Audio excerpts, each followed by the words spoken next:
Planning on traveling this summer? Make saving at the pump part of your plans with 2 times the fuel points from Harris Teeter. It's easy. Download your EVIC coupon and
What is going on, everyone, and welcome to race number 2 of, what is it, season 4 now, John? Here in ARCA. Season 4. We got a really good one in store here. We're live here at Chicagoland, and kind of surprising seeing some new guys on top of the leaderboard here tonight. 95 gets smacked for whoever that was. If you all tuned in Monday's race, this one might be a little different due to the fact these cars are not as loose as the Xfinity cars were. Talking through some of the other difficulties these guys might have on this track, there's a huge pile up going into turn 3 right now. Yeah, I saw that, man. A couple of guys got a little sideways off of turn 2, and a melee broke out. Possibly something we might see here tonight is a Daytona-sized pileup. I think we're looking at 24 cars, I believe, are here logged in tonight. Well, 23, because I think it's scoring you on the scoreboard. Yes, it is. So after last week's Daytona race, cleaner race I thought it would be. Can't remember quite how many cautions we had, but it wasn't really too many. With Daryl Whitlow pulling out that win. Should be. Who does Daryl Whitlow drive for? You. I just want to make that clear. Let's not let our heads get too big now. Anyways, So like I said about these cars being a little bit tighter than Xfinity cars, so saving tires is going to be a necessity. You have a lot of experience at tracks like this, John. Cars getting tight. Talk us through some ways drivers can save their tires and really get a good long run going and get a good lead ahead of the field. Something they can do is when they're going into the turns, they could back off a little early. Maybe run the middle groove instead of the low groove. Let the car roll through the center and then ease back on it. You don't want to jump on it. If you stay into the throttle longer, you're going to build up heat in the right front, which will cause the car to push. Now, if you do that, if you do overdo your, or over, what word am I looking for here? If you push it too hard earlier in your run and you overheat your right front tire, at that point, you're just, going to start dropping like a rock. So, like I said, what they could do is back off earlier, let the car roll through the center, ease back on the throttle, and then as the run goes on, they'll have to back off even earlier and do what they call back the turn up, and then try to arc the car in later. I didn't know that. Thank you for letting me know. You're very welcome. We'll see how that goes, though. I mean, a lot of these guys, this is the developmental league or series, so we'll see how that turns out. Yeah, it's true. We go from a I like to say anyone can drive track Daytona. I mean, if you can't drive Daytona, you shouldn't be racing. I'm not trying to be a jerk when I say that. And then we go to there's a lot involved though with a super speedway as far as drafting goes. You have to be very smooth. You can't let the car be bobbing around. You got to know what lane to pick and choose. You have to know when to take your run and go with it. There's a lot that is involved with super speedway racing. Yeah, So I won't take anything away from anyone that wins a super speedway race because it is difficult in its own right. Like short track racing, you can't really compare to like an intermediate track like Chicagoland. There's so many differences at each track and so many difficulties in how you drive each track. Very true. What I meant by that is when it comes to Daytona, you gotta watch your gas, you gotta watch this and that. You're just turning, your car ain't really getting too loose and hit the apron. And you go to a track like this to where you're getting to the point where when I was doing some test laps at this track, about after 15 laps, I'm starting to brake going into the turns to try to save my tires. I also saw a strategy Manny did at Texas, I believe it was, in Cup. He was clutching in going into the turns, and I have tried that, and that helps. So it should be interesting strategy to see how many drivers are going to be saving early on, or if they're going to push it early on. Coming from your experience, John, a track like this, 2 quick fixes, are you pushing it early on just in case there's a ton of cautions, or are you saving from the get-go? That's kind of hard to say because there's been times where I tell myself I'm just going to save. And then, the race starts and I start pushing. So what I would do if I were in this series at this track, I would start saving right away. And the reason why is because, once again, it is the developmental league, series that we have. Not that these guys that are in it cannot drive, because there are some guys in here that are really good drivers. As you can see, you were in ARCA last season. Last 2 seasons before this.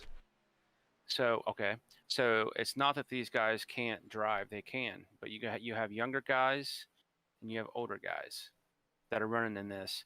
So they're going to have 2 different mentalities. The older guys, like the Richard Grays, Michelob, he's going to be just cruising. And then you're going to have some of the younger guys that are going to be pushing really, really hard, trying to get to the front. And they're going to chew their stuff up. Very true. Real quick, while we start qualifying, a couple of shout-outs. We got Carter and Nicole saying, let's go racing. Pretty sure they have some sort of relationship with Rob Nicole. We'll figure out where he'll be starting off here in a bit. Chef Boyardee saying good luck, everyone, wishing he was there. You have Marlon saying good luck, guys. Steve G dropping in some comments. And you got Joanne Nicole giving a shout out to Rob Nicole again. You got Trevor, can't pronounce his last name, talking about hug the line and work your way up. Should be interesting. We're on board with Joe right here. Don't know what he's doing. He's having fun knowing he's on screen. how these guys do qualifying. I know on a track like this, when I qualify, um, I try to hug that high line. I try to have that second lap be my fast lap. That way I have basically 2 laps, my tires warm up. But coming off of turn 4 on my first qualifying lap, I'm hugging that wall, getting as much speed as you possibly can coming to the start finish line. And usually that shaves what, about a tenth, 2/10 of a second there compared to race speed? Oh, absolutely. And when you're qualifying, those 2/10s matter big time as far as your starting position. So yeah, I mean, exactly how you explained it is what I would do as well. We're on board here is Mr. Joe Archer. Missed last week. He just recently got done moving since his first race back. See what he can do out here tonight. One of the veterans here in ARCA series. There's not very many of them. You got, I know Joe's a veteran. Daryl, I think he's on his 3rd season now, so he's a little bit of a veteran in this league. Jacob Black ran a couple races the last 2 seasons. This will be his first full season racing. And correct me if I'm wrong, but Lindsay Lyles raced ARCA for a bit and left the league for a little bit and came back in, so she can be kind of considered a veteran here. Absolutely, and don't forget about Mr. Gray there, Michelob. Very true. 110. Came down from Xfinity. He said he wants to come have fun with the new guys. He's tired of running up there with the veterans. He's like the Mark Martin, the ageless wonder. Very true. You know, like I said, this is a very good field as far as young talent with some wily old veterans here. So, you know, I'm curious to see how it's going to play out tonight. I mean, I'm excited. This is a good track. You know, is this the 2nd race of the season? I do apologize. I missed last week. It is the 2nd race. Last week was Daytona. Gavin Marlin commenting. He says, "You do what I do. Wait till the last minute to steal a pole from someone." And racing 2 seasons of ARCA, I think he did that to me. I think 4 times. I got P2 and he got pole last second. So that's a frustrating strategy, but way to go, Gavin. You know how to just crush his hopes and dreams for a pole, buddy. 4 times in 2 seasons. I'll tell you what, man, that kid is a talent. He is something else, man. The way I was watching him wheel that car Monday night here at Chicago, dude, I was like, wow. I always tell him, like, when you go pro, I want your first tickets. Dude, I'm telling you, someday down the road, I'm gonna be sitting there telling people around me, man, I raced against that kid right there on iRacing. Very true. For all these people joining in, this might be some of y'all's first time watching here on MDOT TV. With this being your 2nd race and a lot of new faces here, just to give you an idea how MDOT works and the ranking progression. Basically, when you come into the league, you start off here in the ARCA series. You race a full season, and then if a team likes what they see, or they not really like what they see, if they like how clean you're racing, I should put it that way, because I mean, you can be the best person on track, but if you're over there wrecking everyone every race, I don't want you on my team. But basically, the way it works is if a team owner likes what they see, they will then pull you up to Xfinity, where you go race a full season there, and then the same thing to go up to Cup. If the team likes what they see, team owner likes what they see, they'll pull you up to Cup. You can't just jump into MDOT right away and racing Cup. You got to go through the progression. We race Thursday nights at 9 here in ARCA, Monday nights at 9 for Xfinity, and Fridays at 9 for Cup. And as they progress, they get less and less quick fixes. 2 here in ARCA, 1 in Xfinity, and none in Cup. And that's really where team owners look out for that clean racing, because they're going for team owner points, and they don't want a guy that's using their quick fix every race. You know, being a team owner myself, that's what I look for is, you know, guys that's going to race hard, but race clean. Smart. I don't want some guy on my team that is running into people every single week. Correct. Why these guys are... Go ahead. I want someone that's going to race hard but clean and you know, be a good team player as well. Gotcha. Before we go through the grid, we got to give a shout out to one of our very own. We mentioned him earlier, Gavin Marlin. Like we said, he races on dirt tracks in little sprint cars for youngsters. One of his team sponsors is currently in the ICU on life support due to COVID. So if you guys can keep him in your thoughts, give him a prayer, whatever y'all believe in, be greatly appreciated. That kid, heck of a driver, like we said, and something you don't want to see of anyone, someone you know going through that COVID. But we are going to go ahead and show our starting lineup here. If I butcher your last name, you go back and watch this. Please send me a message of how to say it, because I probably will butcher a couple of these names. Starting off on the pole in his first race here in ARCA, I believe, is Trevor Gyro. I'm going to say it's probably Giro. Giro. That's my guess would be Giro. Starting off in P2, you got someone coming down from Xfinity, Bob Gallagher, going on to row 2. You got Kobe Sutphin outside of him. You got Brandon Robinson. Row 3, Lindsey Lyles, Jacob Black. Row 4, Joe Archer and Grandpa Bill. Row 5, you got Dusty Alpin and Zane Walters. Row 6, you got Rob Nickel and Thomas Girth. We're going to go to row 7. You got Blake Bingham and Trent Bertsternan. I think I said that right. Row 8, you got Ryan Simone and Zane Vincent. Row 9, Thomas Daly, Darrell Whitlow. Last week's winner got a lot of work to do if he wants to repeat that win. Row 10, Patrick Spangler, Eric Davis. And then everyone after that, I believe, because I know you and Corey aren't racing. Richard Gray will be racing, so he'll be starting technically row 11 on the inside, and Jason Green will be starting row 11 on the outside. So I think in total we have 22 drivers here tonight. Should make for a very interesting race. A little bit bigger a field than what we had last week at Daytona. Yeah, that's very true. It's surprising to me. I figured Daytona would have brought a bigger crowd, but hey, that's okay. While they're going on, go ahead. We had a packed crowd on Monday night in Xfinity, and it was a blast. I mean, we were running about 14 cars more, but when you're at a track like this, it's a really fast mile and a half. Not really as technical as one, let's say like Charlotte or Vegas, because turns 1 and 2 are kind of the same on entry. So they'll be expecting a lot of pack racing, a lot of drafting going down the backstretch, something we saw and experienced Monday night in the Xfinity race. You know, something these guys have to look out for is turn 2 coming off. As the laps move on, they want to be careful because you can start to push off of turn 2, especially if you're drafting behind someone and lose the front end. So they have to be very careful with that. That is true. That turn 2 wall is kind of like that turn 4 wall at Charlotte. It can come out and bite you out of nowhere. We are going to be going green here any minute now. Green flag is out, and these guys will punch it to the floor, and we are on for 65 laps here at Chicagoland. You have a quick, it's like a good clean start. Very good clean start. 1 and 2 still side by side. You got 3 and 4 single filing it out, and everyone behind them 2 wide. As that 44 machine, Bob Gallagher, I mean, from my experience running the few laps of rain here, that outside line, I think I prefer it at this point. We're talking about saving tires, and you don't use as much tires up sticking to the outside line as you do going to the inside line. Chicagoland kind of has a progressive banking, so the further you get down the track in the turns, the more and more banking you have. Therefore, the more and more wear you would get on your tires going through the turns. Looks like the 95 of Kobe Sutphin, he's going to come join this battle for the lead. Looks like Gallagher got a good run off of turn 2. Going into turn 3 here, he takes the lead. He got a great run, but I also think that 95 going behind him, taking some of that dirty air coming off the back, really helped out, get that run and get in front of that 75 there.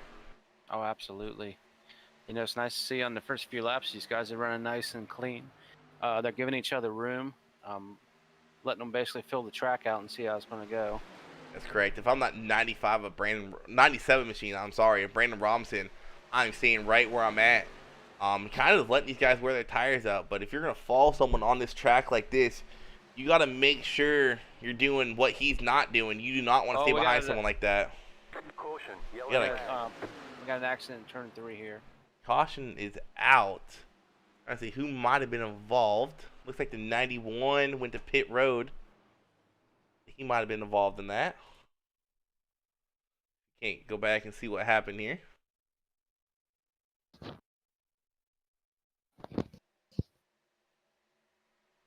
Let me ask you, Isaac, can you hear the team or the actual No, I race cannot. chat? No, I turned that off for a reason. Well, I just want to make sure you couldn't hear it on my end. Oh, no. So we can't go back and see what happens. Sometimes iRacing does that. I want to say the 91 was involved. I'm not quite sure. Let me take a look here.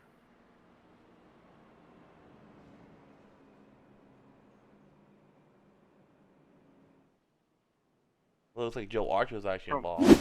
From what I see here, it looks like Lindsay Lyles got into the wall on the backstretch. Ooh, two teammates collecting each other right there. And when the car came off the wall, unfortunately, she got into Joe Archer in the, on the inside. Yeah. I was able to go back and find that. Of course, no malice involved in that. That was just, one of those kind of oops kind of deals. I'm sure that sure learned a lesson from that.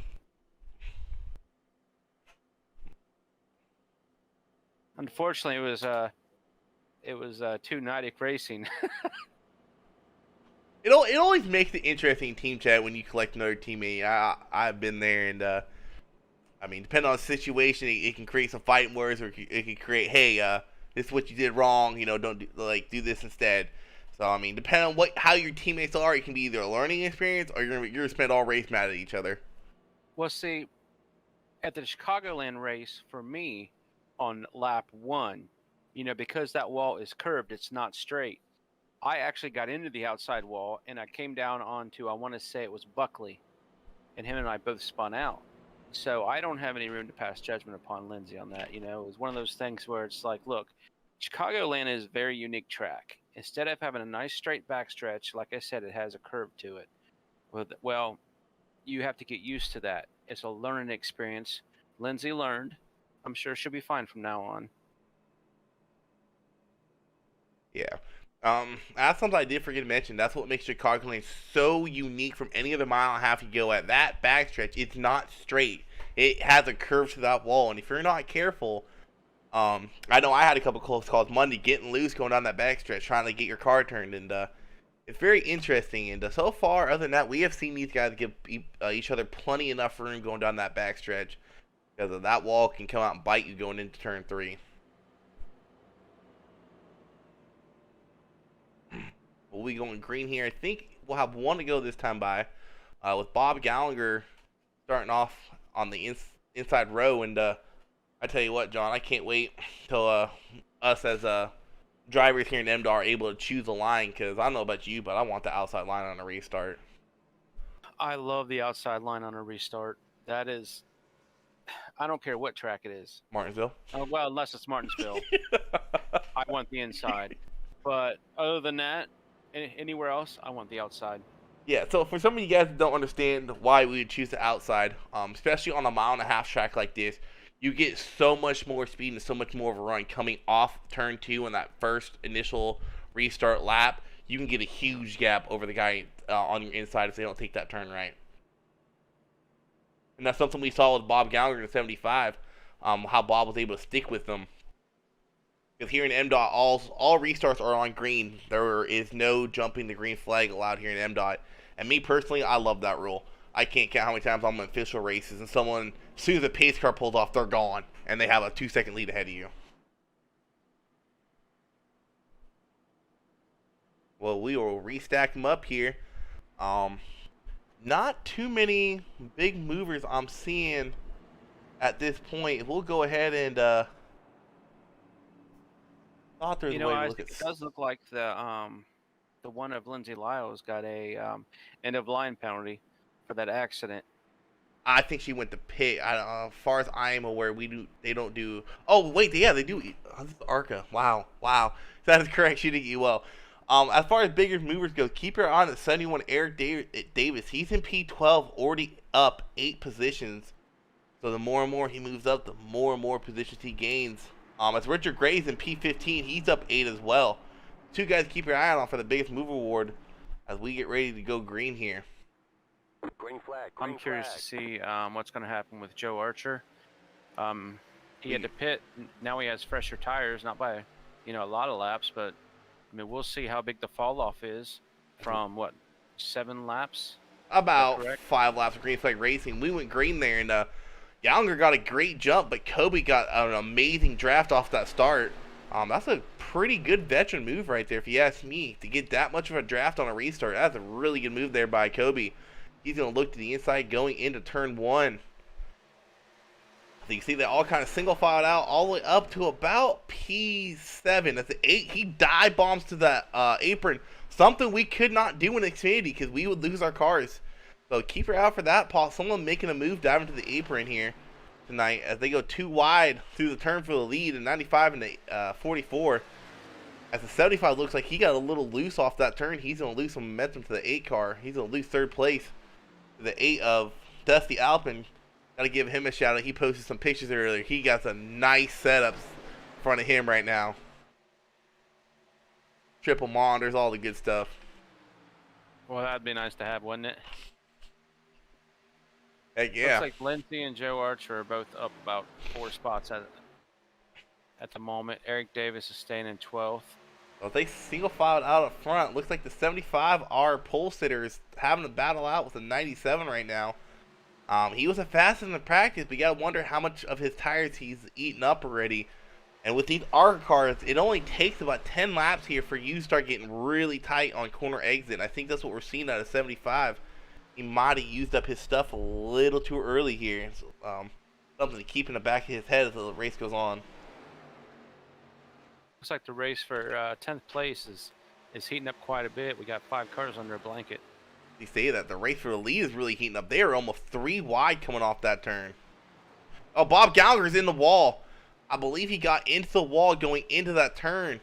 He's going to lose a lot of positions here. Knocked back all the way to P5 as P6, the 85 machine of Grandpa Bill's starting to close in.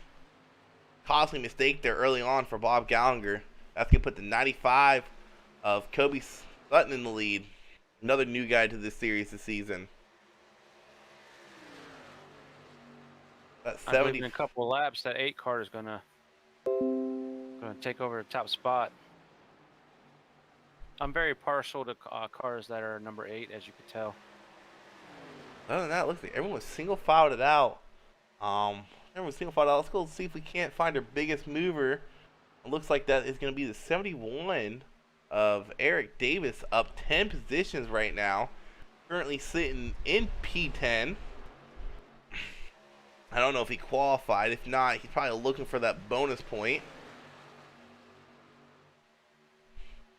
Right behind him, you got the 88 and the 10 battling it out. Can't pronounce the race that. for the lead is heating up again.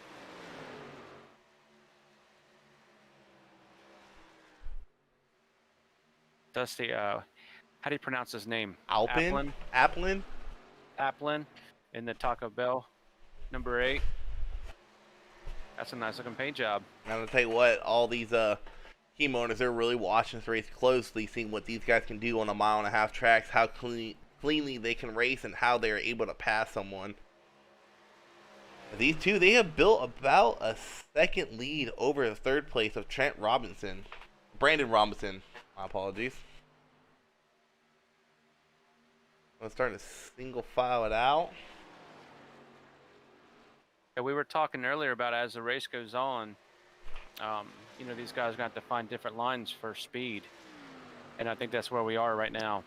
That is correct. I am not seeing too many people use that low line anymore. If they go back further in the pack to the 24 of Jacob Black, everyone's kind of running, for the most part, a lane to lane and a half up from that low line. But a lot of people are dive bombing the apron. And from your experience, John, does that wear your tires out more, or does that really have no effect to them? From my experience, it does seem like it wears your tires out more. I will tell you that. At this stage in the in the game, I don't know if I would be doing that. I think what I would be doing is just trying to run the high line, trying to take care of my tires, because I do believe we're going to have a long run here. True, these leaders are starting to catch up to the 9 of Darrell Whitlow. Last week's winner, definitely not having a race he wants here tonight. Currently showing on my scoreboard 3 laps down. That's what I'm showing as well. So it looks like we have 17 cars on the lead lap. Yeah, that's what I got. The 85 is Stephen Davis, just got into the wall on the backstretch. that curved wall came out and bit him. And that's what got Bob Gallagher a couple laps ago. They're 3 wide going through travel, but you can kind of get away with that here. With the 12 diving all the way down to the apron. Oh, the 85 gets into the 44. Did not know he was up there. Caution is out. Oh, man. That was just... the 44 was riding the wall. That's just if you ask me. It looked like there's a little bit of lack of track awareness there. Not realizing someone was up there. You see the... Go back and watch it from the far You know, as I'm watching it, I don't quite understand. He was on the outside of him all the way down the front straight. You're right, John, but from my experience running here Monday, I had a close call like this.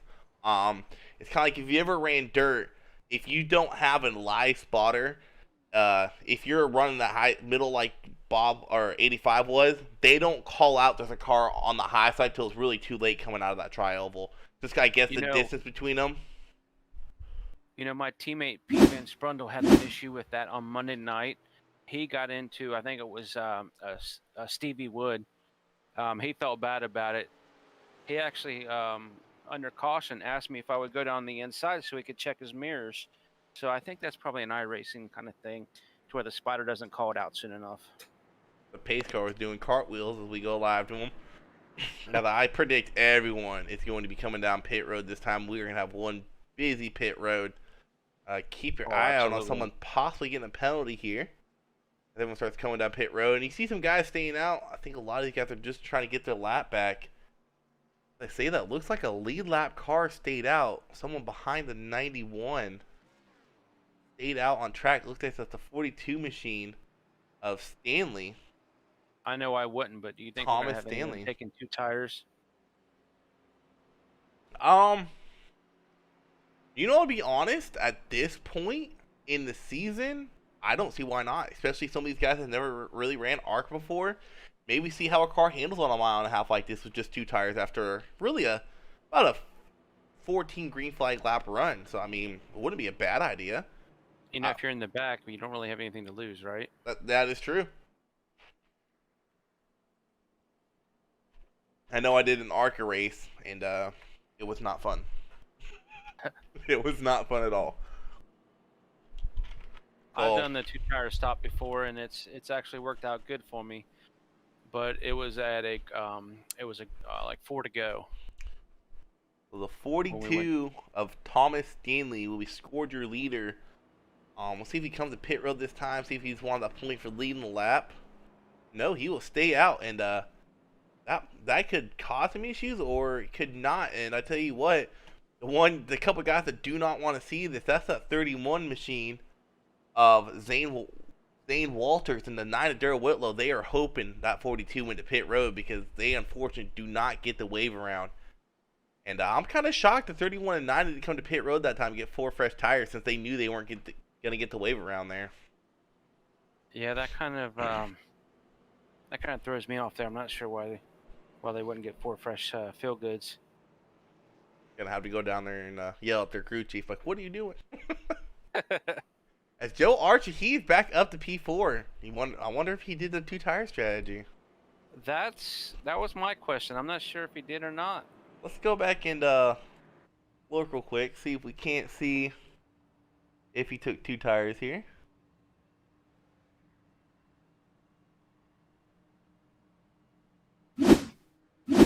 Go back and watch his pit stop here.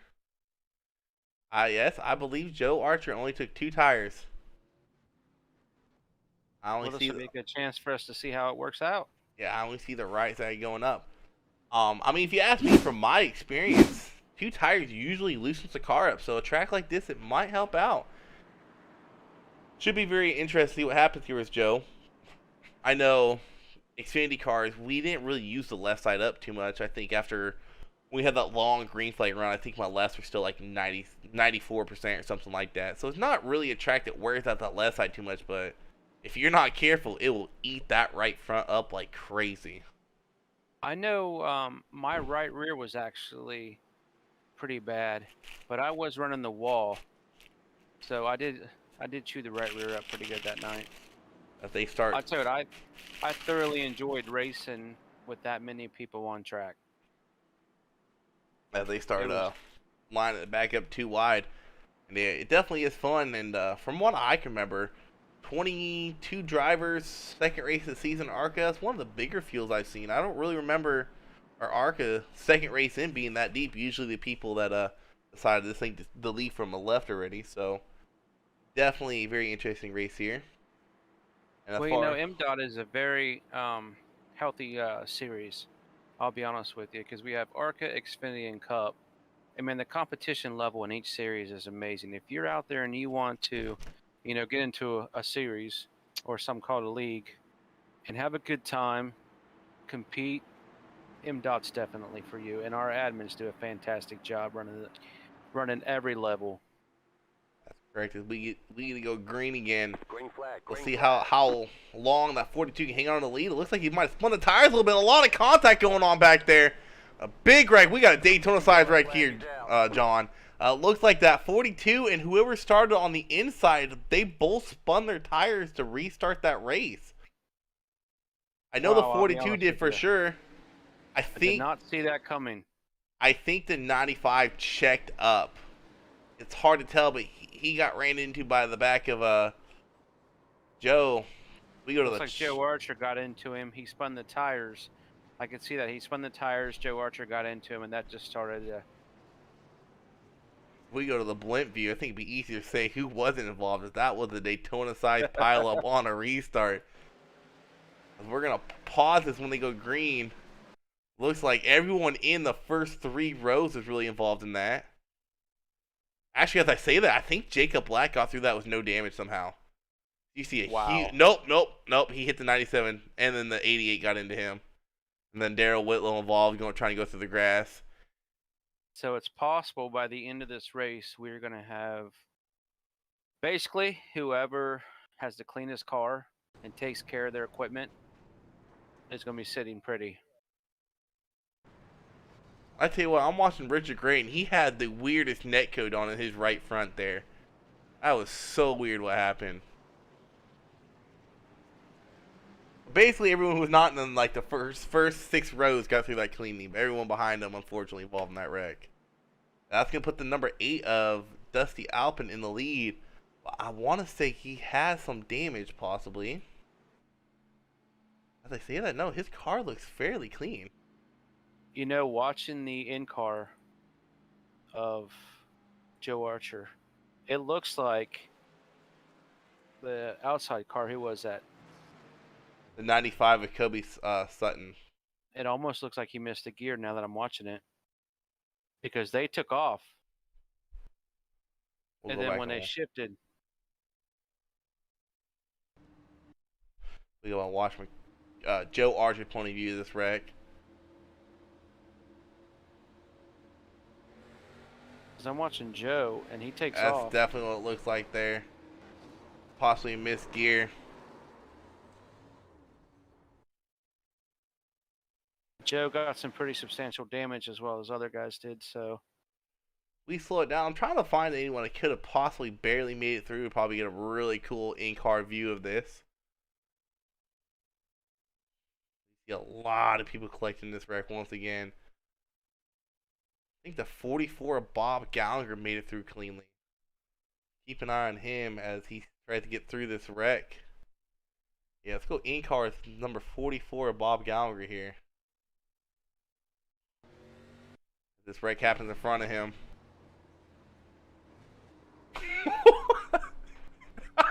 That is a crazy in-car camera view. Oh my goodness.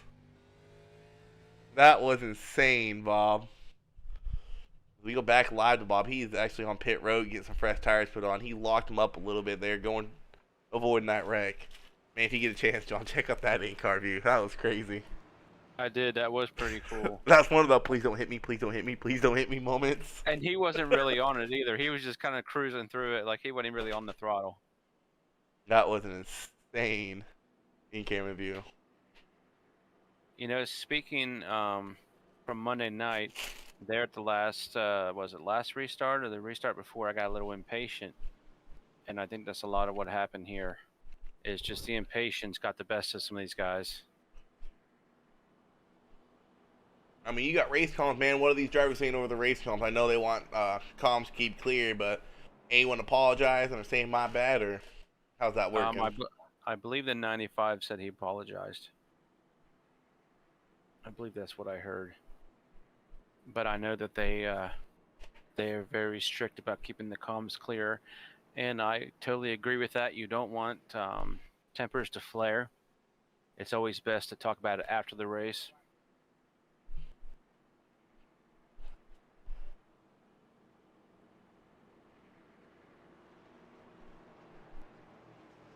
I'm getting kind of confused right now because my scoreboard is showing a Yeah.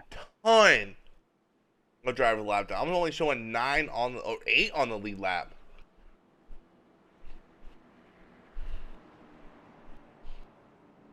Yeah, I know they're discussing it right now. Kind of interesting because I don't believe anyone went a lap down right there.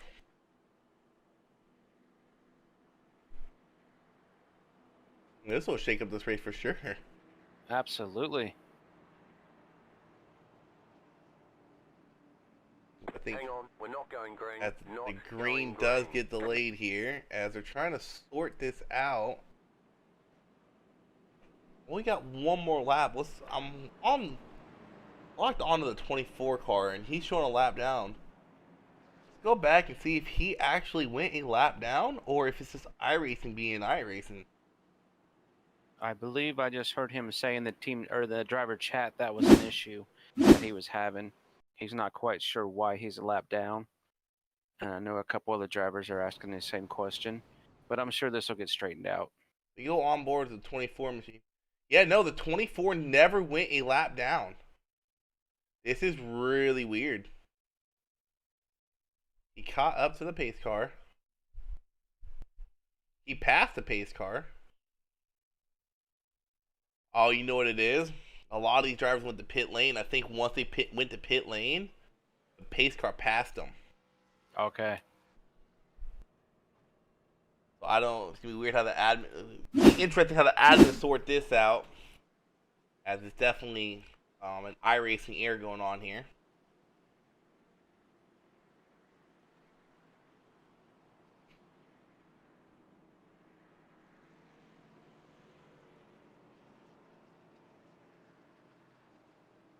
That's just one. That's sometimes when you have a crash happen at the start finish line, it really does some weird stuff within iRacing.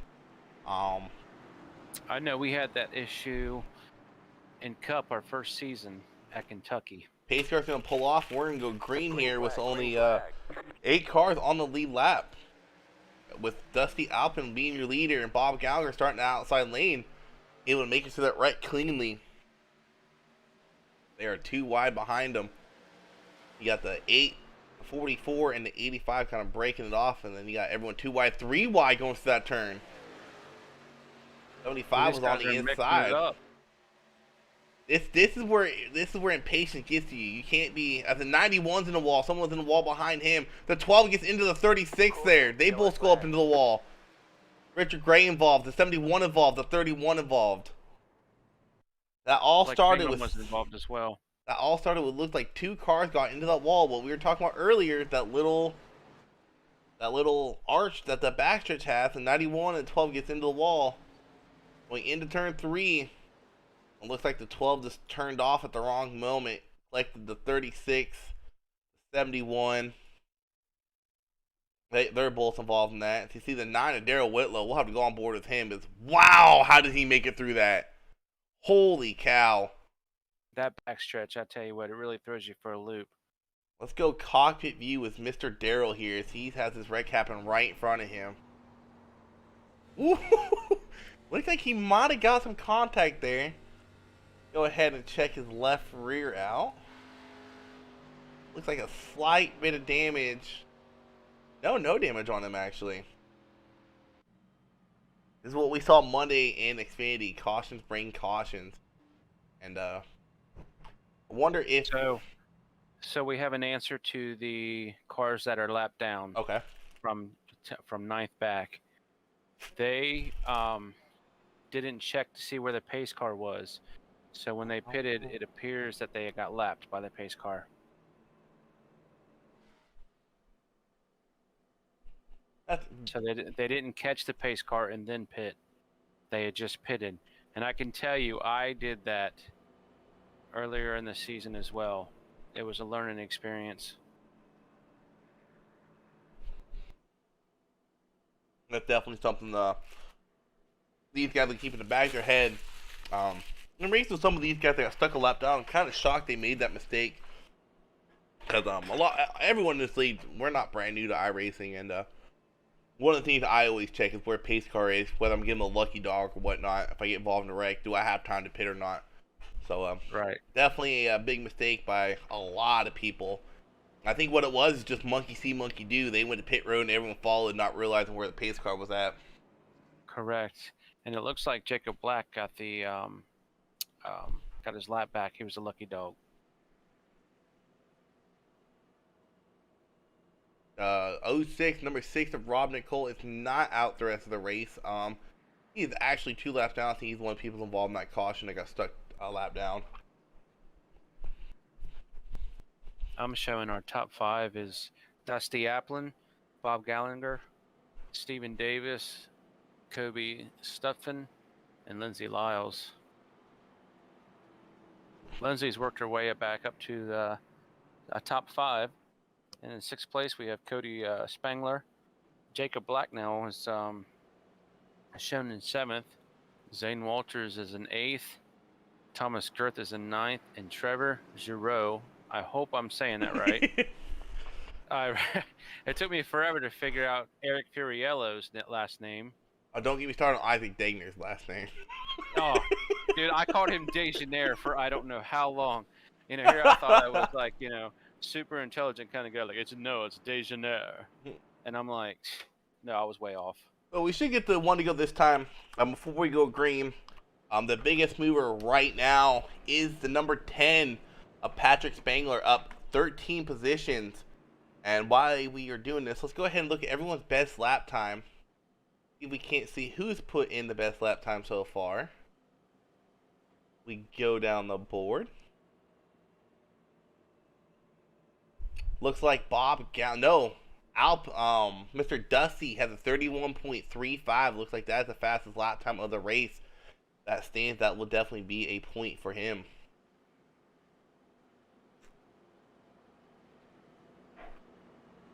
Tell you what though, John, these are some really close lap times for a track like this. Usually we'll go to 1.5 miles. First and fifth is separated by a tenth. Or not a tenth, 2 tenths. This is 4 tenths throughout the whole field for the most part. As we were talking earlier, and it's like this in all 3 series, the competition is really, really close. A lot of what it comes down to is being aware of the cars around you and where you put your car and when you put it there. Even though I'm in Cup, I still make that mistake every now and then. Other drivers do. Every time you race, you learn something. I'm sure even, guys that run in Cup in real life, they learn something every week. That is true. As the pace car lights are off, going around turn 4. He's about to pull off to the pit lane now. We've had 4 cautions so far. We've had about half this race on the green. I see some more coming in the future. It looks like Dusty had a little bit of a slow start there, as Bob Gallagher was able to keep up with him. As I say, it looks like Bob's going to go to the inside going into turn 1. No, he's going to be content with staying to the outside lane, saving those tires. As you got a battle brewing here for second place between the 95 of Sutton and the 85 of Grandpa Bill. Look at Lindsay Lyles. These guys possibly going to be making some move. Watch that wall in the backstretch.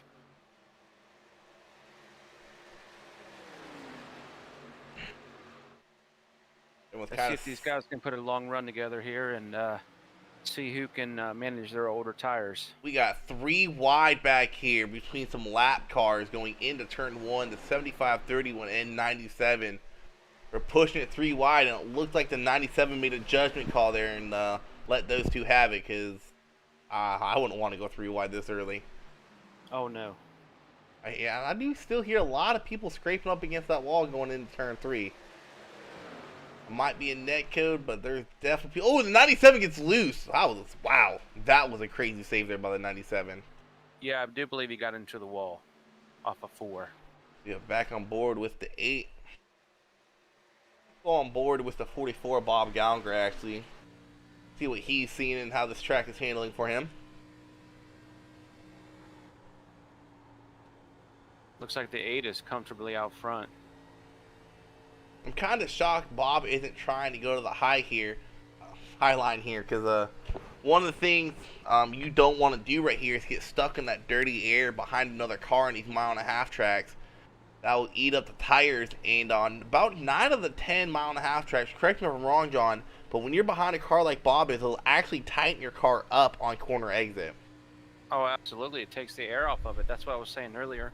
On pre-race, when you're coming off 2 or coming off 4 and you're behind somebody, you don't have that downforce on the nose of the car that you need.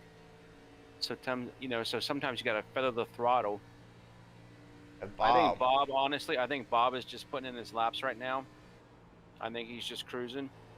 Yeah, he is taking it very easy on this track right now. We're still on board with him, and he is really out of the throttle, going through the turns, and more out of the throttle you would expect on these new tires. I think he's kind of in tire saving mode right now. As that Absolutely. 95 machine of Sutton, he is definitely not. He is chasing down that leader. If the yellow is out, go back and see what caused that wreck. It looked like something happened back at P7 possibly. Yes, with Mr. Davis. Let's see here.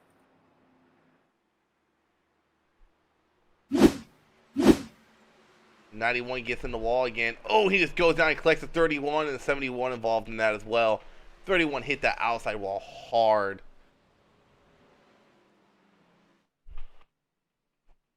I tell you what, with some of these hits I be seeing on iRacing, I am so glad I'm in a simulator seat, not the actual car seat, because I would be hurting. Oh, I would be hurting. Especially in these cars. It's like everyone's. They don't have a lot of the safety features that the Cup cars and Xfinity cars do. Oh, Lindsay Lyle being the bug. Let me know what you think of this strategy by Lindsay. Since she has a teammate behind her, and let me know what you do in the situation. Knowing there is a lot of cars a lap down, right? And knowing you haven't ran really too many laps on tires when all the leaders pit, would you stay out and keep all those people stuck a lap down, or did you come and get the fresh tires? Because Lindsay stayed out, and she's kept a lot of people a lap down doing that. Well, I mean, you can look at it a couple ways. You're really not helping your teammate. Joe Archer would have been on the lead lap. He got the lucky dog. As I said that, he got the lucky dog. So Joe Archer was in the lucky dog spot, so you got to think that was going through race comms there. I believe everyone in Nautic Racing other than Daryl Whitlow is on the lead lap again. I think, I'll be honest with you, I mean, I agree with the call. I agree with it. Basically, what you're doing is you're keeping some of your competitors a lap down. All you're doing is benefiting yourself. And after all, we all do race to win.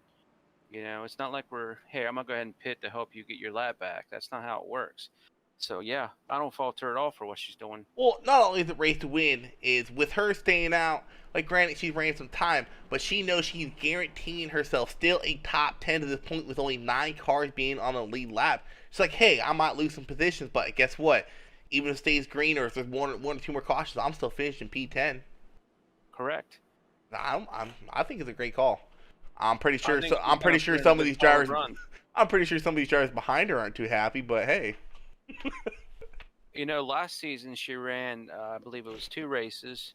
She had a 5th and a 6th. Yeah, she ran Charlotte and Phoenix. So, I mean, that's pretty good, 2 top 10s.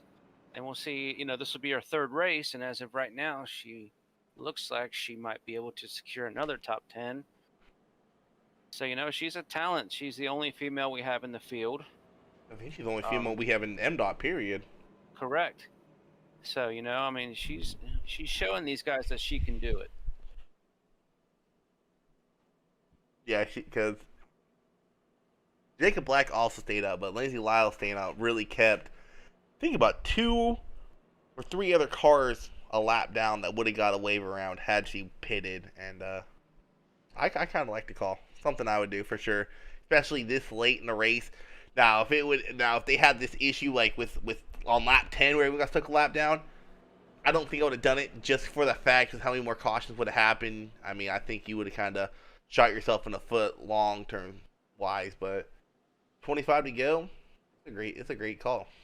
Oh, absolutely. I think Pete's down there telling her, "Hey, stay out, stay out." These many people are on the lead lap. I'm scoring 8 on the lead lap. So 8 people are on the lead lap. That's what I'm showing as well. Very Pete Van Sprundle. He runs for Nidic Racing in Cup and Xfinity. He is our crew chief tonight, or not? Yeah, he's our crew chief tonight. So he's actually crew chiefing for all the Nidic Racing. I'm sure a lot of these teams have crew chiefs. I could tell you, it really does help having a crew chief during the race to help you basically know when to pit, when not to pit, what that other driver has done, what he's not done. Yeah, it's going to be very interesting to see how patient these guys on fresh tires are. You have 2 guys out front on the front row that did not pit. And you got to wonder if it's in the back of the mind of, especially the 8 car, what happened last time with a car on older tires in front of him. Should be interesting coming to this green flag here as the pace car rounds turn 4 right now, about to turn off into pit lane. Yeah, cautiously aggressive is what I'm thinking they need to do. It's almost like can't wait for tomorrow. We race Glen. Now it should be a fun race. As the race goes green here, we have 23 to go. They're going to cross start finish line. As that number 8 of Dusty, he is all over that back bumper of Lindsay. Like, get out of the way. I got fresh tires. As Lindsay, I don't think she's going to really put too much of a fight up here. She knows she's on older tires. She's just in this for the long haul at this point. Absolutely. As they head down the back stretch, she's holding her own. It looks like 3 wide racing back here. 97 putting it 3 wide between the 85 and the 6. 2 lead lap cars. He is trying to make sure he is in the lucky dog spot if another caution comes out. At this point, he would be the lucky dog if one comes out. He is definitely battling out hard. That 8 has built a very comfortable lead already. At that 95, he's following suit right behind him. I wonder if 95 has anything for this 8. We've seen these 2 up in the top 5 all race long. The top 3 have pulled away from what it looks like the rest of the field here. Yeah, and one of those top 3 is Lindsay. She's still sticking up with them. Yeah, she's holding her own. I mean, And Jacob, he's still sitting in P4. So really, the only 2 guys benefiting from fresh tires right here are the 8 and 95. Everyone else hasn't been able to really catch or get around the 24 or the 1. As Patrick Spangler sitting in P5. I'm pretty sure, unless a lot of people get a lap back, he'll get the biggest mover. He is up 14 spots right now. Richard Gray's up 10, but he is 2 laps down. There's only one other car 2 laps down ahead of him. Joe Archer right now is still in 8th place. He is the last car on the lead lap. I'll tell you one thing interesting about this track is, from what I can remember, Xfinity, we were nose to tail P1 to like P20. Here it's really spread out a lot. Do you think that has something to do with how tight this track gets compared to how loose it was? I believe that has something to do with it. But I think the biggest thing is these cars are so aero dependent. The 95, we got battle for lead here. He has caught up to the 8 machine of Dusty. Should be interesting to see if he's able to get around him and how much of his tires is he going to use up. We still got 19 to go and this stays green. You really do not want to be pushing it too hard. I think at this point, if I were the 95, I would just kind of park right behind the 8 and try to save my equipment till the end if you can. Oh, he ain't parking behind that. He is all over that back bumper. Let's see here if the 8 can hold him off as they go into turn 2. Oh, 95 gets in the wall. It looked like, yeah, he did. Going down to the apron. Man, he got lucky. You have all that room to mess with on this track. Because some mile and a half tracks, you've been banging into a wall, and that would have been your race. Yeah, now he has to regroup and see if he can run the 8 back down. I don't think he got into the wall too hard. So we'll see if he could do it here. I'm looking at the rear chase, and I'm not really seeing any scratch marks, so I think it might have been a neck code in the wall, and he just jerked it down, trying to make sure he didn't get in the wall and got a little loose there. The race for third has just gotten crazy the last couple of laps. Oh, wow, look at this. Yeah, that's a big group of cars behind him. There's about 10 cars all within like a 2/10 of a blanket right there. Oh yes, I know. If I were the 24, the 1, the 75, what I would be doing is I would be taking it easy. I'm expecting another caution. Now keep your eye on the 75-97. That is a battle for position and battle for the lucky dog if a caution comes out. 97 and 75 both a lap down. So they are battling for the lucky dog, and behind them you got the 12 of Bingham, who is also a lap down. So you got 3 cars all within a tenth of a second, a lap down, fighting for that lucky dog. Bingham was sideways off of turn 4 trying to cut down the inside. These guys are really pushing it. They know the laps are winding down. They're trying to get everything they can out of these cars. As we got Tim Black saying, let's go Jacob Black. And old Davey Hendricks, he's like, this must have been green for a while. I think we've been green for about 10 laps or so now. We're still out here looking at the battle for the lucky dog position. I think the 75, he got that under wraps as he is checked out from these other two. Looks like the 24 just lost third place to Bob Gallinger. That's correct, and this battle for the lead is starting to heat up again as the 95 has kind of reeled in that 8 a little bit here. Gotta wonder how much of his stuff he used up there. I'm going to make a prediction here. I believe that the 2 front guys are going to wear their stuff out, and Bob's going to run them down. It should be interesting. I know one thing, if I'm that 8 car, knowing that 95 how to use his stuff up, catching up to me, I'm hoping there isn't a caution. Because, I mean, I'm just judging based off of Dusty's setup. He knows what he's doing, and he is in tire saving mode right now. 95 reeling him in, but watch, once that 95 gets his back bumper, he's going to kick it up a notch, and he's going to build a good 2/10, 3/10 second gap between him and the 95. That's just what I'm thinking. He's going to start pushing here before too long, because the closer you get, the less air you have on the nose of your car, like we were talking earlier. Getting into might just be a strategy, kind of, hey, lay back and I'll do what I need to do to keep you in my dirty air, because I know if you're back there, you're tight come off of turns, and I'm perfectly fine. And we're getting to the point now to where we're about 10 laps into the green flag run, and I know for sure these cars are starting to get really tight if you weren't saving your tires. Oh, absolutely. We'll go on board with the 95 here for a couple of laps and see how tight he is getting, how much he's having to lift.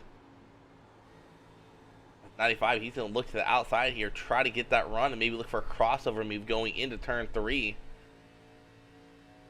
I think he quite the run he was expecting, I think.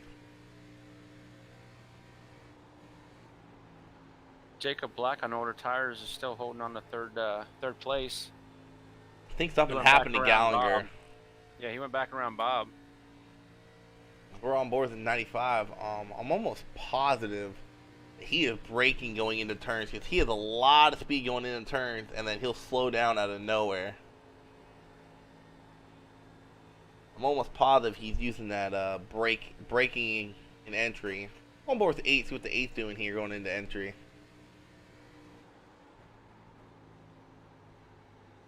But yeah, I'm almost positive he's got their braking going into these turns, really saving their tires. You can see the preferred line has moved up to the middle groove or the high line. The 95, he's to that quarter panel of the 8. Ooh, that's some close racing going up here, going into turn 1. They almost touch. 95 to the outside. 8 is using that line to his advantage, trying to take the shortcut around the track, we like to call it. The 95, he's going to look for the crossover here. This 95 is able to outrun his 8 here. Man, the guy is good at saving tires while catching up. Another crossover performed here by the 8 this time. What a battle we got here for the lead between 2 new guys to the league this time. Well, this is some good racing here. It's exciting. If you're an owner, you're keeping an eye on this battle, because these guys are racing very cleanly for a lead with 8 to go and on about 13 lap old tires at this point. Jacob Black still able to hold on to that third place position over all these guys on new tires. If I'm any of these lap down cars, I'm praying for a caution because I don't think there's no way these leaders are staying out. The caution comes out in the next couple laps. I mean, if you're on the lead lap with only 8 cars, you got to come in. Am I wrong? I don't see anyone on the lead lap staying out. Because that's only 8 cars you got to pass. So if someone does stay out, I mean... I knew if it were me, and I'm running, say, 8th, 7th or 8th, I'm taking 2 tires. If it's a green white checkered, I'm taking 2 tires. I think if anything more than that, I'm taking 4. I think if it's me, I'm going back in my mental notes. Hey, what were my left sides that last time we ran this amount of green flag laps when the race started? It looks like the 8 has actually been saving tires because he is starting to pull away from the 95. They battled it out there for a bit. But that 8 is really starting to pull away, and at this point, he is praying. Praying. There is no caution. I think the 95 is mounting another run, to be honest with you. If he can get clear of the 8 and get into the clean air. So, I'm going back and looking at last lap times. So, everyone else in the top 5 but these 2 were 2/10 quicker by that last time by. This time by, let's see what the times were. And they were 3/10 quicker.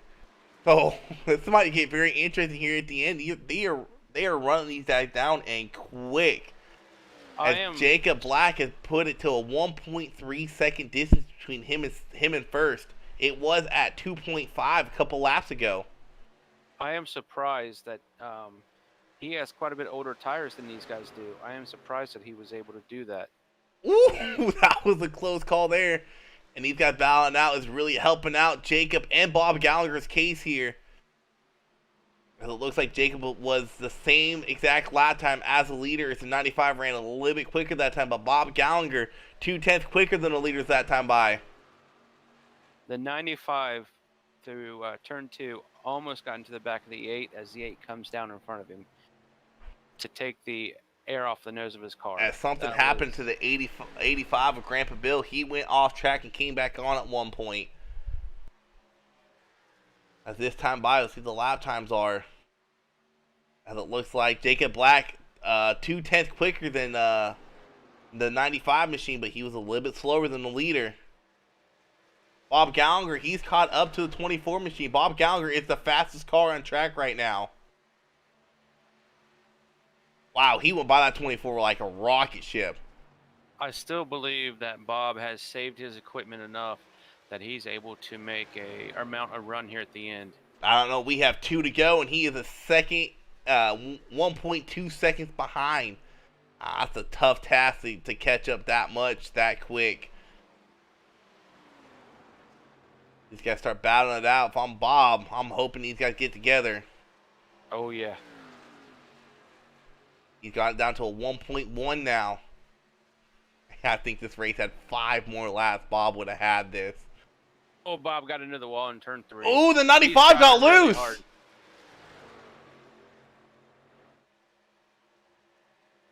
Be a battle for third here. The number 8, he's really checked out from that 95 machine. 24 is on the inside of the 44, pushes off. Oh, Bob gets into the wall there. Oh. What great driving that there was by Jacob, realizing the guy got on the wall, gave him that little bit of extra room coming off the turn, and that's smart driving there. That could have cost him third place, but he didn't want to wreck the guy for third. As Dusty Alpin will win the second race of season 4 here at Chicagoland with a 95 coming in P2. Bob Gallagher was able to get that last podium spot from Jacob Black. And if I'm Bob, I'm thanking Jacob because he could have easily stayed where he was out on the inside and spun him out. But Jacob, being the good driver he is, he gave him the extra room. And in my honest opinion, it definitely cost him a podium finish there. Oh, absolutely. Oh. I'm... Rounding out the top 5, you got Lindsay Lyles that ended up finishing P5, followed by the number 10 of Patrick Spangler, our biggest mover of the race, moving up 13 spots. You got the 85 of Grandpa Bill finishing P7. Joe Archer comes away as P8, and Trevor, how do you say his last name? P9. I Round wanna out your say top it's 10, you got Blake Bingham. Giroux, but I want to go ask him. I really want to find out. Please do, because we're probably Hey. way off. I'll be right back. I'm gonna go ask him. Do that. Definitely an exciting race we had here tonight with Dusty getting his first win of the season in the second race. And I might be wrong on this, but I think it was his first race here in MDOT.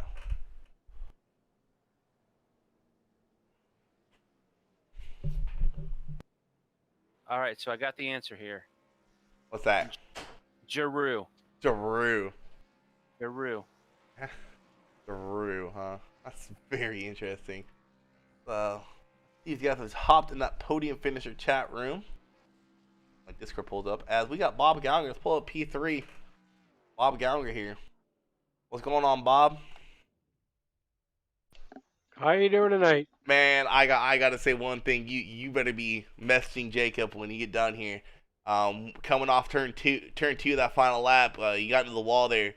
I'm pretty sure he backed off the gas there when he saw that, and definitely good driving there done by him to stay out of you. But other than that, man, P3 definitely a very interesting race with a lot of people not paying attention where pace car was, getting stuck a lap down, dude. I went on board with you when that big wreck happened, dude. Talk us through when that big wreck happened, because that was a crazy onboard camera view. Oh yeah, nice and early there. Yeah, I started up front there, and then I smoked the wall there a bit, and I dropped to the back, and then right on that restart when that big wreck happened, I bet you I started like 15th or something. And then I just kind of made my way through there, and I came out at the other end, and I was like second. I was behind number 8 there, and I got lucky, I guess. But yeah, everybody wrecked, and then the pace car. I think we went around one too many times. I don't know. I just stayed behind the 8. But All right, man. Well, definitely an interesting race. I'm getting P3. You got any questions for him there, Jono? Man, I just want to say I was very impressed with how you just kept your cool and kept working your way back up to the front. I do believe that if there was another 4 to 5 laps, I think you were gonna run down the leaders. I'll be honest with you. yeah, in practice there, I was really found some speed up top, close to the wall. You play with the fire, right? You burn on the wall. But after I got moving there, I found some speed. Yeah, a couple more laps, I was going to catch them. But you get up against that wall, you're just bound to hit it, right? So. Oh, Yeah. absolutely. I mean, it's just like you said, it's playing with fire, and sometimes you get burned. Yeah, good race by all. Once we got going. Yeah, I didn't Thanks know if you a lot. knew this, but that last 5 laps, so, I mean, other than the last one, if you got in the wall there, of course, you were like anywhere from 1/10.5 to 2/10 faster than the leaders, dude. I was absolutely surprised. You caught Jake and you flew by him like a rocket ship. I looked up, he was in P3. Next thing I look up, you're in P3. I was like, okay, well that changed. Yeah, I was coming. Get him next time. Just one last question for you there, Bob. I know you might have been saving tires when we're on that high line. Do you wish you would have pushed it a little bit sooner, like about 2 or 3 laps sooner, caught up to those guys, maybe fought for the lead? No, even when it gets late in the race, I'm still running my race. And my race at that time, I'm up against the wall, just racing the track. So if I catch him, I catch him. If not, that's it. Bob, how long have you been doing this? How long have you been iRacing, or just sim racing? No, not very long. I've been raced. Last season I ran the Xfinity season, and then I was in ARCA before that. But schedule-wise, I've had to come back to ARCA this season. But I'd say only about a year, maybe tops. Well, I just want to say I'm very impressed. I think that you definitely have a high ceiling, and I'm very excited to see what you can do in the coming seasons. Well, I think I'm going downhill. I'm getting older, so we'll How see. old are you, if you don't mind me asking? What's that? Sorry. You're showing your age there, buddy. All right, man. Congrats on the P3, dude. Yeah, guys. Have a good night. Later. Hey, I don't know if you believe this. I've only been simulating races since February. Seriously? Yeah, I'll talk about it after the broadcast. Bring up. Alright. Oh, wrong guy. We'll bring you here later, Kobe or Dusty. All right. I'm about to bring up P2. Bring up P2, Mr. Kobe Sutphin. Is that how you say your last name there? Yep, Sutphin. All right, man. Congrats on the P2. You had a really nice battle going on there with the 8. But I think what might have got you there was riding that dirty air behind the 8. Talking through what do you think you could have done differently to really get past him. If you were there with him for a good 5 or so laps, it looks like the last couple laps you fell off a little bit. Two big mistakes, honestly, going into that battle near the end. It was when I hit the apron, trying to follow him and beat him up to the top. I think it was with like 10 laps left. That was one of them. And then the other one was coming into 1 and 2 on his outside. We were running it hard from the exit of 4 and into 1. And he just duped me, straight up duped me. Gotcha. I was like, damn. Now, I got to Got me. ask you, I want to say it was with about 9 or maybe 10 to go. It looked like you got into the outside wall, went down to the apron on a backstreet. Did you hit the wall, or did you just overly jerk I clipped it. Oh, okay. I clipped it. It don't look like you had no damage there. You got any questions for him there, John? Well, next week is Michigan. Ooh. Oh, I wish I Yeah. was racing. Oh, I wish I was racing.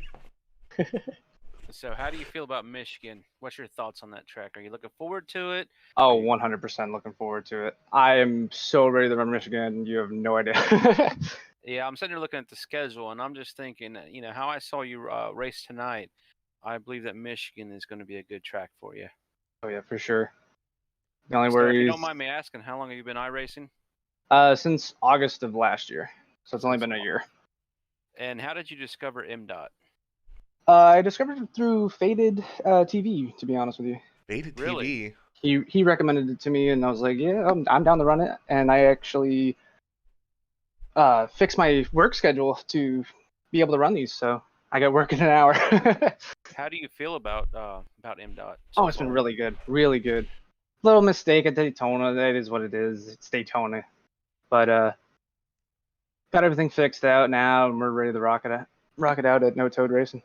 Well, I want to tell you that here at MDOT, we're really glad that you're here, and we look forward to seeing what you can do in the coming weeks. Yeah, appreciate it. All right, man. Well, congrats on the P2. It's definitely really fun watching you and the 8 battle it out. I got one last question for you. Have you and Dusty ran with each other before? Because it looks like you two have been running with each other for years, the way you guys are racing each other. It was really good, clean racing, man. That's just good racing. Honestly, if you're willing enough to give enough room for that other person to race you, and you beat him outright, then that's how you race. He did a great, phenomenal job holding his line and doing what he had to do. We were lucky enough to not have any lap traffic in front of us, so we were rocking a lot of good laps, battling back and forth. It was just a lot of fun out there, honestly. Yeah. Well, I can tell you what you have just said. There are a lot of team owners right now in Xfinity and Cup that are definitely writing your name down. Yeah, you got 2 of them in this broadcast booth. Don't even think about it, Isaac. Oh, hey. We might have to rock, paper, scissors it out. All right, man. Well, congrats on the P2. Should be interesting to see how you guys do the rest of the season. I didn't say it's Bob because he's been in ARCA before, but it's really interesting watching you new guys come out here and battle out and made it look like you've been racing together for years. Because the close calls you guys had, it looked like you guys knew what the other guy was gonna do. It was insane to watch. Oh, yeah. We were out there to put out a show. If it's all right, can I shout out some? Yeah, go for it. All right, for one, Dusty, phenomenal racing. No Toad Motorsports, appreciate you giving me the ride, and Faded, aka Brandon Robinson, appreciate the invite to the league. All right, man. We'll look forward to see what you do the rest of the season. All right, thank you, appreciate it. No problem. Good night. Yeah, you too. Oh, dragging up too early. Whoops. All right, next we're gonna bring up the winner, Dusty Applin. How do you say your last name? Applin. Applin. I feel like Alpha. Yeah, it's all good. Yeah. All right, man. I know John's gonna ask how long you raced for, but based off your triple monitor, said you raced for a while. But Yeah. I brought it up with the 95. It looked like you two been racing together for years because the way you guys were able to move those cars around, it's almost like you guys knew what line the other guy was gonna pick. Talking through really what's going on in the last couple laps of the race, and at what point in the race were you hoping there was no caution? It was I'd say about 10 to go was where I was hoping there would be no more cautions, just to make sure we didn't have the everyone on fresh tire, battling for the win. But yeah, like you said, act like we've been racing for years. He's definitely got a good car, and I don't know. I think he got that dirty air whenever I think I saw him hit the wall. I'm not sure. I have to look at the He replay. did. He hit the wall. Okay, Out of okay, turn 2. okay. And whenever he got on the apron, like I was close too. I was almost got my tire in, so I almost got loose too. But yeah, I definitely had fun with him. That was fun. Yeah, it was definitely fun to broadcast up here in the booth. With how tight it was. Um, So what was going through your mind when you guys were, side by side slugging it out? I honestly thought he had me. I mean, every time I'd look up at the, behind me, my mirror, I saw him come, getting closer and closer and closer, and just the few mistakes, I just kept on pulling away from him. But yeah, he had the draft and he was coming. So I'm surprised that I'm here and I'm here to tell the story. Are you going to Yeah. celebrate in Victory Lane with a couple tacos and chalupas? Oh, absolutely, absolutely. I always like to see the 8 car in Victory Lane. You did a very good job tonight. I was very impressed with you. Oh yeah, thank you. So how did you, first of all, how long have you been iRacing and how did you come about MDOT? Been racing for probably 3 years. It started from a single monitor and the cheapest of the cheap, and I've just built everything up to to the name brand stuff. But actually Andrew Kolb, he's in the Xfinity series now. He mentioned it to me before this ARCA season started, and he said it'd be a great league for you to run. And so I said, hell, might as well come do it, have some fun with some new guys, and find some new talent. And it's definitely here. So who do you run for? Run for HSR. HSR. new team. Okay, well, you did a very good job. I'm very impressed with you. Next week is Michigan. How do you feel about Michigan?